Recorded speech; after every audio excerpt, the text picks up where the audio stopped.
जैसा अभी प्रभारी जी ने बताया कि जो प्रयागराज में बड़ी बड़ी बातें ये सरकार कर रही है, महाकुंभ के लिए सबसे को आमंत्रित कर रही है, जो वहाँ के गंगा पुत्र हैं, निषाद लोग, जो बेचारे वहाँ पे जिनकी पीढ़ियाँ लग गई, पीढ़ियों से जो माँ गंगा की सेवा करते चले आ रहे हैं, उनको वहाँ से हटा दिया गया है। जो वहाँ के लोकल नाविक हैं, लोकल जो वहाँ के निषाद हैं, उनको वहाँ से हटा दिया गया है और उनको बाहर कर दिया गया है कुंभ के पूरे एरिया से। आप सोच सकते हैं कितना दुर्भाग्यपूर्ण है, जो बेचारे माँ गंगा के पुत्र हैं, जिनका जीवन यापन ही उसी से चलने वाला, उसको भी किनारे कर दिया गया है। ये बहुत ही दुर्भाग्यपूर्ण है, बहुत दुखद है।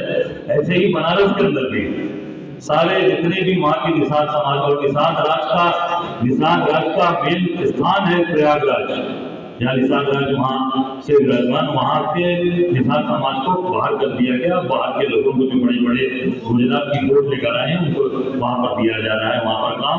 ऐसे ही बनारस में भी जो गंगा पुत्र हैं, हमारे बलार समाज के निषाद के लोग, उनको बाहर करके गुजराती कंपनियों को सारे के सारे क्रूज और ठेके दिए गए हैं। ये बहुत ही दुर्भाग्यपूर्ण है। मैं समझता हूँ कि ये पूरी तरीके से महाकुंभ में जो लोग आ रहे हैं, जो लगातार कितने सालों से वहाँ महाकुंभ हो रहा है, वहाँ के जो लोकल निषाद समाज के लोग हैं, बहुत ही अपमान है। और ये सब हम सब गंगा के किनारे रहने वाले लोग सबका अपमान है, और निश्चित तौर से हम सब लोग उनके साथ खड़े हैं। हमारा पूरा कांग्रेस पार्टी उनके साथ खड़ी है, हम लोग उनकी पूरी मदद करें। ये जो हमारा 7 दिन का जो एक बृहद कार्यक्रम चला, सृजन कार्यक्रम, इस पर माननीय प्रभारी जी ने विस्तार से बताया। मैं सिर्फ एक बिंदु उस पर आपका जरूर बताना चाहूंगी कि जो 6200 लोगों ने इसमें सहभागिता की, 6280, उसमें लगभग 30% महिलाएं हैं। ये प्रमुख बिंदु है। और महिलाओं की भागीदारी कांग्रेस पार्टी ने हमेशा सुनिश्चित करी है, संगठन में, चुनाव में।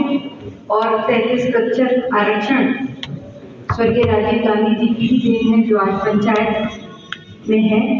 तो मैं इस बात के लिए माननीय प्रभारी जी को, माननीय अध्यक्ष जी को बहुत बहुत आभार और धन्यवाद देना चाहूंगी कि आज उसी सिलसिले को आगे शुरू रखते हुए 30% महिलाएं जो आज इस कार्यक्रम लड़कियों का प्रभाव है, और हमारी पूर्व में जो हमारे जिन्होंने उत्तर प्रदेश को एक नई दिशा दी, महिलाओं की आवाज बन करके जो उभरी, आज उत्तर प्रदेश में नहीं देश के सदन में भी रही, आज आवाज बन करके आदरणीय प्रियंका गांधी जी का जो विजन था, लड़की हूँ लड़ सकती हूँ, ये वही बुलंद आवाज में उनके द्वारा जो महिलाएं, जो कार्यकर्ता स्ट्रीम में आए थे, उनको एक और प्लेटफॉर्म मिला। और इस भागीदारी को हम और मजबूती से सुनिश्चित करेंगे। और मैं सभी हमारे जो वरिष्ठ, इसके साथ साथ जो वरिष्ठ लोग जो इस कार्यक्रम में रहे, हमारे पूर्व अध्यक्ष निर्मल खत्री जी, खाबरी जी, सलमान खुर्शीद जी, अरुण सिंह मुन्ना जी, इनके साथ साथ हमारे पीएल पुनिया जी, के शर्मा जी, माननीय प्रमोद तिवारी जी, ये सारे ऐसे लोग थे जिन्होंने इस कार्यक्रम को सफल बनाया।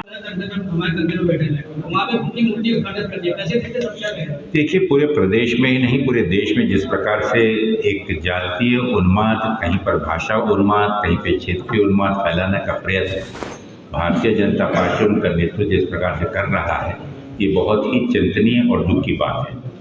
डॉक्टर भीमराव बाबा साहब अम्बेडकर जी के प्रति जो वक्तव्य माननीय गृह मंत्री जी ने पार्लियामेंट में भी किया, मुझे लगता है कि ये उनकी मानसिक प्रवृत्ति को दर्शाता है कि जहाँ पर शुरू से ही वो पिछड़ी जाति या कमजोर वर्ग के लिए उनकी उपेक्षा रही, और इस प्रकार के कोई भी कृत्य का हम निषेध करते हैं, निंदा करते हैं। मिल्कीपुर चुनाव में अखिलेश यादव ने साफ तौर से कहा है कि मिल्कीपुर चुनाव को लेकर के समाजवादी पार्टी भाजपा से लड़ने के लिए पूरी तरह से तैयार है। इसको किस तरीके से? भारतीय जनता पार्टी को जो भी इंडिया गठबंधन का साथी उनको हरा सकता है, उसका हम पूरा समर्थन करेंगे। और मिल्कीपुर में कांग्रेस पार्टी कंधे से कंधा मिलाकर समाजवादी पार्टी के उम्मीदवार को विजयी बनाएंगे। अविनाश जी, सांसद चंद्रशेखर आजाद ये कह रहे हैं कि महाकुंभ में वो लोग हैं जिन्होंने पाप किया, इसको लेकर आप क्या कहना चाहेंगे? इस पर मैं कोई भी कमेंट नहीं करना चाहता। आम आदमी पार्टी ने चुनाव आयोग से शिकायत की है कि बीजेपी के द्वारा लगातार जो प्रचार प्रसार किया है वो पूरी तरीके से उल्लंघन है, उसको किस तरीके से देखें? स्वाभाविक है कि ये दुर्भाग्य की बात है कि आज देश में चाहे केंद्र सरकार हो या हमारे स्थानीय योगी जी की सरकार हो, हर कार्य का और हर चीज का जिस प्रकार से वो राजनीतिकरण कर रहे हैं, और मुझे लगता है कि इतना बड़ा ये ऐतिहासिक और हमारे पौराणिक जो उत्सव है, ये हमेशा से एक सांस्कृतिक उत्सव के रूप में पूरे देश की जनता मनाती थी, जिसके चलते हुए विश्व से हिंदुस्तान के, भारत के संस्कृति का दर्शन करने के लिए लोग प्रयत्न किया जा रहा है कि इसे एक विशेष जाति का, धर्म का ही सिर्फ एक आयोजन लोगों को बतलाकर और राजनीतिक तौर पर अपने एजेंडे को चलाने का जो कोशिश है, हम कदापि इस चीज़ का समर्थन नहीं करते। हम महाकुंभ के इस पर्व पर अपनी पूरी शुभकामनाएं देते हैं और यह पौराणिक महाकुंभ आज जिसकी शुरुआत होने जा रही है पौष पूर्णिमा पर मुझे लगता है कि पूरे देश के लिए एक गर्व और गौरव की बात है, जो दर्शाता है कि हमारे पौराणिक इस संस्कृति के तहत माध्यम से समाज के हर वर्ग को जो जोड़ा जाता था, हमारी मान्यताओं को, और वहाँ पर भी विभिन्न मत के लोग बैठकर वहाँ पर चर्चा कर और वहाँ पर जो बौद्धिक और आध्यात्मिक चर्चाएं जो हुआ करती हैं, वो मुझे लगता है कि कुंभ ये वर्षों वर्ष लोग इसकी रास्ता देखते हैं। इसका उद्देश्य समाज के विभिन्न विचार वाले लोगों को एकत्र लाकर और इस प्रकार से उन्हें एक मार्ग पर ले जाया जाए, उसमें बहुत बड़ी भूमिका हमारे कुंभ के आयोजन की होती है। इसमें भी राजनीतिकरण या इसमें भी वैमनस्य का इस प्रकार का वक्तव्य ये नहीं होना चाहिए, ये हमारी बहुत स्पष्ट मत है। मेरा सवाल है कि अभी आपने सब तमाम नेताओं के नाम लिए, अजय कुमार लल्लू जी की स्थिति से क्यों बोलते हैं? नंबर 1। नंबर 2, नई कार्यकारिणी कब तक आ जाएगी? नंबर पहला बता दूं, अजय कुमार लल्लू जी से व्यक्तिगत रूप से हमारा संपर्क में रहे हैं। एक किसान आंदोलन को लेकर वो धरने पर बैठे हुए हैं। आज भी उन्होंने आने का प्रयत्न, कल भी कोशिश की, आज भी किया, लेकिन मुद्दे को लेकर, जिस आंदोलन को लेकर वो चल रहे हैं, बैठे हुए हैं, उन्होंने अपने सहमति जताते हुए जो प्रक्रिया चल रही है उसके प्रति अपनी सहमति और समर्थन जाहिर किया है। उनके साथ में चर्चा कर माननीय अध्यक्ष जी उनके भी जो सुझाव, उनका भी जो मार्गदर्शन है वो लेंगे। दूसरी बात आप कह रहे हैं कि ये कमेटी कब तक के घोषित होगी। ये कमेटी का संकल्प हमने लिया हो कि 5 स्तरीय कमेटी का स्थापना का निर्माण हमको करना है। इसकी प्रक्रिया शुरू हो गई है। मैंने प्रथम चरण और दूसरे चरण का जिक्र आपको किया। इसके बाद में हमारे जूरी के जितने भी वरिष्ठ नेता हैं जो यहाँ मंच पर बैठे हुए हैं, उन्होंने अपने अपने मत और स्थानिक नेताओं के साथ चर्चा कर चुके हैं। इसकी रिपोर्ट माननीय केंद्रीय नेतृत्व के सामने रखी जाएगी और इसके बाद में क्रमबद्ध तरीके से जिला स्तरीय, राज्य स्तरीय कमेटी का निर्माण होगा और तीसरे चरण में हमारे ब्लॉक स्तरीय और मंडल स्तरीय कमेटी का निर्माण होगा। हमने लक्ष्य रखा है कि आने वाले 100 दिनों में हम इन सभी 5 स्तरीय संगठन के विभिन्न इकाइयों का निर्माण करें, उन्हें घोषित करें, ताकि आने वाले समय में जो अन्य कार्यक्रम हैं, और जैसा मैंने कहा, मैं दोहराऊंगा कि हमारा प्रमुख उद्देश्य संगठन सृजन का है। जो मैंने कहा कि हमारा जो पास रहा है, हमारा जो अतीत रहा है, अतीत का गौरवपूर्ण जो कांग्रेस का इतिहास रहा है, उस अतीत पर और हम भविष्य का निर्माण करेंगे, जिसमें नए पुराने सबका समायोजन होगा, समावेश होगा। से पीढ़ी दर पीढ़ी चलते हुए आए हैं और हम कोशिश करेंगे कि हमारे जितने भी यहाँ के नेतृत्व है, हम एक आध बार हो सकता है कि सामूहिक रूप से भी अध्यक्ष जी, माननीय मोना जी, हमारे जितने भी नेता हैं, हम सब लोग मिलकर परिवार के साथ भी जाएंगे और कार्यकर्ताओं के साथ जाएंगे, क्योंकि कार्यकर्ता ही हमारा प्रथम परिवार है।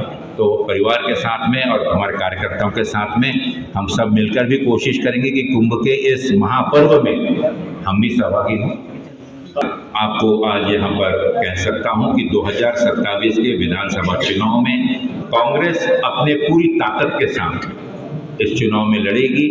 उस समय में भारतीय जनता पार्टी को शिकस्त देने के लिए रणनीति हमने तैयार की है। उसके चलते हुए पूरी मजबूती के साथ हर स्तर पर संगठन का सृजन करते हुए हमारे सभी फ्रंटल ऑर्गेनाइजेशंस और डिपार्टमेंट से को एक साथ लेकर हमारी कोशिश ये होगी कि हम बूथ स्तर पर भी उतने मजबूत हों ताकि उस चुनाव में हम भारतीय जनता पार्टी को शिकस्त दे सकें।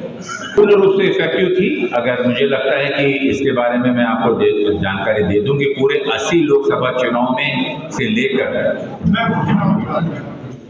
पूरे 10 चुनाव में उस 10 चुनाव का पार्ट हमारा अभी वर्तमान में एक बचा हुआ चुनाव भी है और वहाँ पर समन्वय स्थापित करते हुए हमारे प्रदेश अध्यक्ष, हमारे CLP और हमारे स्थानीय नेता इन सबको हिदायत दी जा चुकी है।